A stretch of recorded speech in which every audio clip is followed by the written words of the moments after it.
Hey guys, Brian here, learning silver and gold. So I wanted to do a fairly quick video here, just something that came to mind over the last few days, and I seen some more posts recently about. Obviously, everyone knows about the egg shortages, and there's also talk about there's even egg smuggling going on at the U.S. Mexico border. That eggs are being smuggled in supposedly. So and I can't really blame anybody for that at this point, with the prices of eggs becoming more and more of an issue. So it also it was a recent development in one of the U.S. states that the governor had passed a law banning certain firearms that would definitely infringe on the Second Amendment.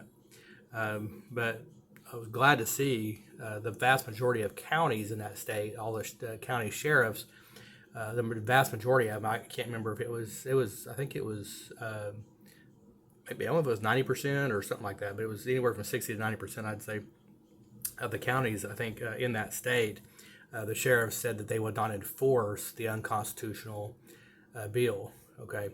And so, and I think, kind of where we're headed, I think this sanctuary city model is, I think, where things are going to go even more to a more extreme case as we move forward in this. I think we've seen that, and really we've seen that on both political sides, whether it's the leftists that are trying to use sanctuary cities to protect illegal aliens, illegal migrants.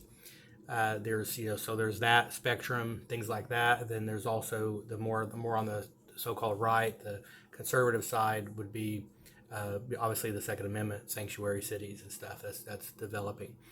But also, something in regards to food, and we see, if you pay attention to the news, you see that a big assault right now, and they're using the green energy, they're using the climate change narrative, they're using these things to attack our food sources, they're attacking our farmlands. Okay, they're attacking our farmers, and even on a local level now, there's talk about they're attacking our ability to grow food, our abilities to have gardens, or they want you to license your gardens. They want you. I just saw a video that they were saying. I think this was in Texas, that they were trying to outlaw even open pasture. Using having chickens feeding off the land, like basically eating bugs. So apparently they're trying to outlaw that. I think that was in Texas, if I'm not mistaken, or at least a certain county in Texas. I don't know that it's the whole state, but so just some really idiotic things like this are coming down the pike, and I think my thought is that we really, like I said, I'm not in politics. I don't want to be, but if you're in your local politics, which I would say on a federal level, the United States is probably done, in my opinion. But and I'm done with all that. I mean, fool me once, fool me twice, that type of thing. But look, the on a local level is really the only hope left, I think, in this country, in my opinion. And so, if you're able to do something on a local level, my thought is that we need to start seeing farming and homesteading sanctuary cities that will locally, meaning the same thing, just like if it was a Second Amendment sanctuary city, that locally they would not enforce these ridiculous laws on people's chickens and gardens and livestock and dairy cows, and no one's going to be coming over there counting how many farts your cow is farting a day and trying to force you to count your carbon emissions. And so when this gets on a ridiculous scale, ultimately human life is carbon. So then you're gonna, if we keep letting this go, you're gonna have to justify your very breath. Okay, why are you living? Why do you need to exist? So if we're not careful, that's the extreme. It may sound ridiculous to some people, but that's where this stuff goes if it's not put a stop to and stuff. So not only that, but they're obviously destroying the food sources along the way.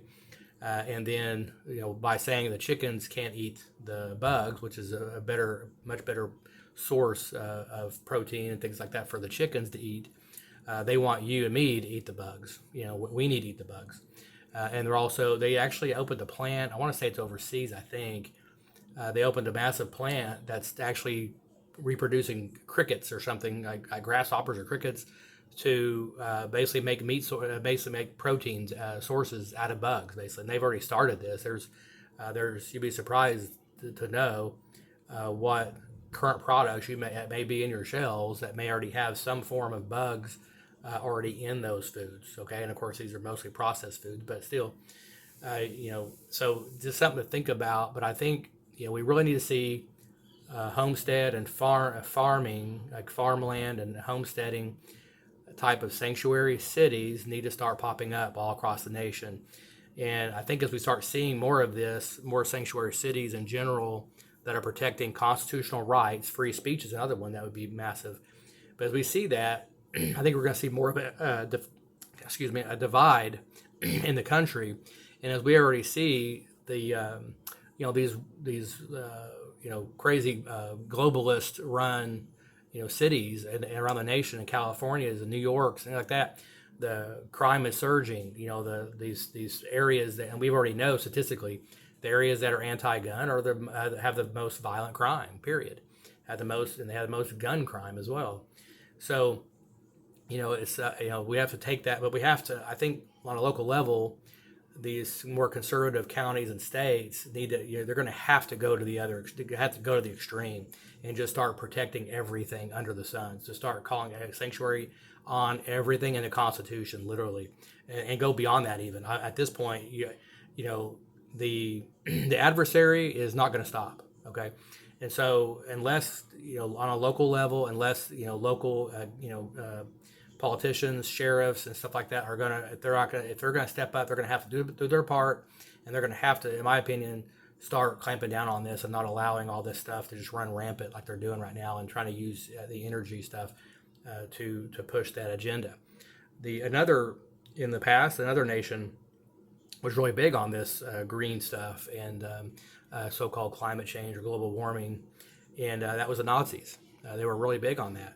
That was something they were pushing as well. They were phasing out any kind of nuclear power plants, and of course it always sounds great until you realize you don't really have any affordable alternatives to real energy, and then you eventually collapse your own economy, as well ultimately ends up happening and stuff, and that's part of socialism as well. Now they were nationalist socialists. We are dealing with on a bigger scale, which there's really both competing right now between Russia, China, the United States, and I would say UN could kind of wrap all that in there, globalist. So they're a globalist socialism, which really is no better.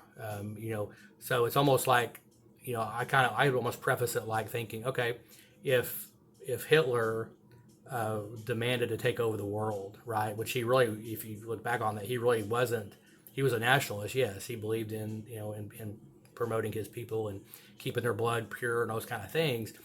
But he did not, he wasn't necessarily looking. He wasn't trying to expand. He didn't necessarily looking to expand either. So the globalists are the opposite in that sense. That they want to, globalize their socialism, their influence around the whole world.